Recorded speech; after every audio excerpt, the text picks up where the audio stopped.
j'ai décidé de créer un nouveau mouvement. Liberté, égalité, immobilier.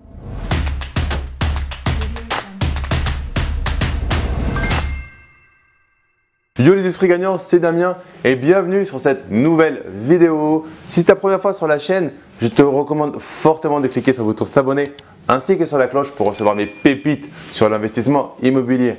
Et reste bien jusqu'au bout de la vidéo car j'ai un cadeau pour toi. Dans cette vidéo, on va voir si tu peux quitter le salariat grâce à l'investissement immobilier. Et je dis bien si tu peux, pas si tu dois, pas si c'est une obligation, mais est-ce que l'immobilier peut te permettre de choisir à un moment de dire stop au salariat. C'est ça l'objectif, c'est que tu as deux possibilités dans l'immobilier.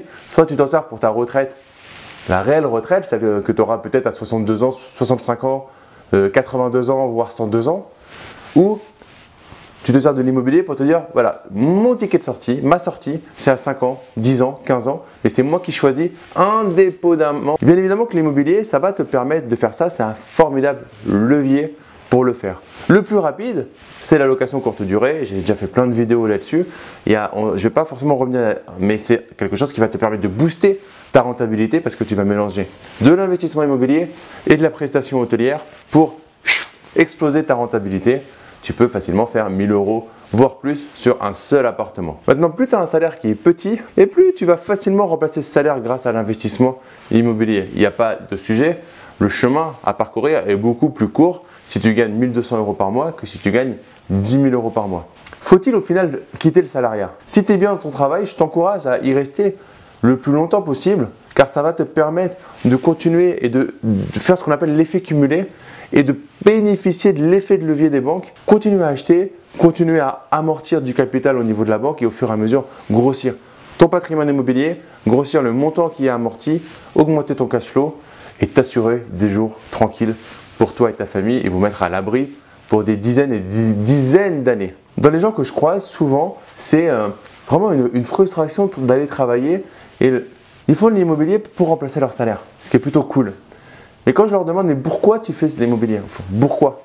Est-ce que tu es vraiment motivé à faire de l'immobilier? Parce que ça va être dur l'immobilier. Il va y avoir à gérer à un moment des locataires, il va y avoir à gérer des soucis. On dit souvent, pour faire une bonne affaire en immobilier, il faut résoudre des problèmes. Tu ne résous pas des problèmes en claquant des doigts. Il faut plutôt se sortir les doigts. Excuse-moi l'expression. Non, blague à part. Il faut se bouger. Et il faut développer quelque chose qui est plus fort que juste je veux me remplacer mon salaire. Pourquoi tu veux le faire? Pour changer ta vie, changer la vie des personnes avec qui tu es, mettre ta famille à l'abri, mettre tes futurs enfants à l'abri, potentiellement mettre tes parents à l'abri. Savoir que si tu veux, tu peux couper la vie que tu as aujourd'hui parce que tu es libre de choisir ton avenir, etc., etc. C'est ça que je travaille au fur et à mesure avec les personnes que j'accompagne via la méthode vie que j'ai créée, qui nous permet d'abord de définir nos objectifs avant la stratégie, avant l'implémentation et avant d'encaisser. C'est bien de vouloir encaisser, c'est un but, mais tout le processus qui amène à encaisser est super important. Donc oui, le salariat, tu peux le quitter grâce à l'immobilier. Encore faut-il avoir respecté les différentes étapes et définir tes objectifs, identifier les bonnes stratégies à mettre en place par rapport à tes objectifs, mais à court terme, moyen terme, voire long terme, pour ensuite implémenter la meilleure stratégie et de manière la plus efficace pour tranquillement encaisser tes montants, tes loyers, etc. en automatique, voire semi-automatique. Donc voilà, tout simplement dans cette vidéo pour te dire que c'est possible de faire de l'immobilier, que la dernière chose qui te reste, sûrement avant de passer à l'action ou avant de scaler, c'est tout simplement cette croyance limitante, cette peur que tu as de passer à l'action. Je te mets une vidéo que j'ai faite pour te décrire cette première étape et te donner des astuces, des leviers pour vaincre cette étape qui est cruciale pour ton passage à l'action. Donc je te mets dans le petit i en haut de la vidéo, tu pourras la regarder. Et mets-moi des gros likes. Si tu as aimé cette vidéo, partage-la à tes amis investisseurs, tes amis entrepreneurs. Et surtout, comme toujours, ne reste pas un consommateur, mais deviens un producteur. Passe à l'action et à très vite. Ciao, ciao!